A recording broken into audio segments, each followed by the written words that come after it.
Imaginez un peu, avoir deux passeports, deux citoyennetés.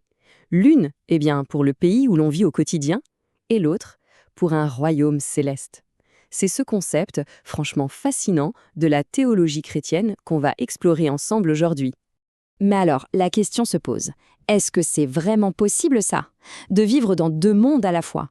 De s'investir pleinement ici, dans le monde qui nous entoure, tout en appartenant à un autre? C'est ce paradoxe qu'on va essayer de décortiquer. En fait, tout part de cette phrase très célèbre de Jésus. Elle pose une tension fondamentale. Comment concilier nos devoirs envers la société, ce qu'on pourrait appeler le royaume de César, et notre allégeance à un tout autre royaume, celui de Dieu? Alors, commençons par le début, cette première partie de la dualité.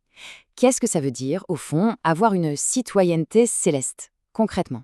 Eh bien, l'idée, c'est de se voir un peu comme un étranger, ou disons un voyageur sur la Terre.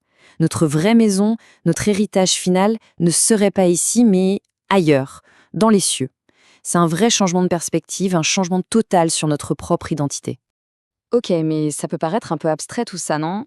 Comment ça se traduit dans la vie de tous les jours? Eh bien, l'histoire du docteur Thomas Lambie, elle, est un exemple vraiment parlant. C'était un missionnaire médical et il s'est retrouvé face à un choix radical à cause de sa nationalité. Alors, pour pouvoir continuer sa mission, il a fait quelque chose que peu de gens feraient. C'est assez impensable, en fait. Il a renoncé à sa citoyenneté américaine pour devenir citoyen éthiopien. C'est une analogie parfaite de ce choix spirituel dont on parle, l'idée de placer son allégeance céleste bien au-dessus de son allégeance terrestre. D'accord, mais alors, quelles sont les conséquences concrètes d'adopter une telle vision des choses? Si on suit les textes, il y a deux résultats, deux fruits intérieurs qui en découlent, et ils sont puissants. La joie et la paix. Prenons la joie. Il y a cette lettre, écrite par l'apôtre Paul depuis une cellule de prison. Et dedans, les mots « joie » ou « se réjouir » apparaissent 15 fois. Oui, 15 fois. Quand on pense aux circonstances, c'est un chiffre qui interpelle, forcément. Et attention, ce n'est pas juste une suggestion, un conseil. Non, la phrase est formulée comme un ordre. Ça suggère que la joie, ce n'est pas seulement une émotion qu'on ressent passivement, mais c'est une discipline, quelque chose à pratiquer activement, peu importe les circonstances. Passons maintenant à la paix. Et là, on voit bien la distinction cruciale qui est faite. D'un côté, il y a ce qu'on appelle la paix du monde. Elle est fragile, elle dépend complètement des événements extérieurs. Et de l'autre, la paix de Dieu. Elle est décrite comme intérieure, stable, une paix qui vient d'ailleurs.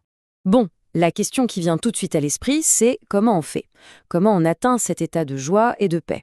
Heureusement, le texte ne nous laisse pas juste avec la théorie. Non, il propose un guide, un mode d'emploi très pratique.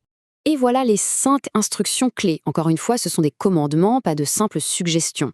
Et ce qui est intéressant, c'est de voir à quel point ça couvre tous les aspects de la vie. L'attitude antérieure avec se réjouir, les relations avec les autres, être doux, la gestion de l'anxiété, le contrôle des pensées, et pour finir, l'action concrète.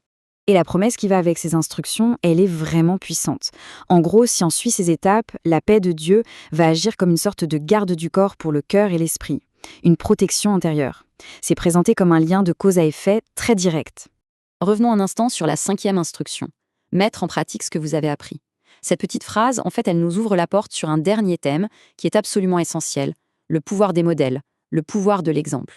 Pour parler de ça, l'apôtre Paul utilise un mot grec très particulier, simimites. Ça ne veut pas juste dire imitateur, non, la nuance est importante, ça veut dire compagnon d'imitation.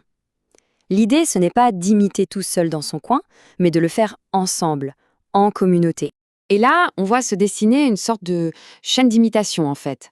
Les croyants sont invités à suivre l'exemple de Paul, par exemple, ou d'autres, qui eux-mêmes suivent l'exemple ultime, celui du Christ. Ces modèles humains, ils servent de relais, de guide pratique, si on veut. Et ce besoin de modèle, il n'est pas nouveau, c'est intemporel. D'ailleurs, le théologien J.I. Packer le souligne bien, quand les bons modèles se font rares, ça a tendance à tirer les normes de toute une société vers le bas. C'est une observation qui résonne assez fort aujourd'hui. Et tout ça, finalement, ça nous ramène à une réflexion plus personnelle, pour le présent. La question finale qui ressort de tout ça, c'est si on prend au sérieux cette idée de citoyenneté céleste, qu'est-ce que ça change concrètement?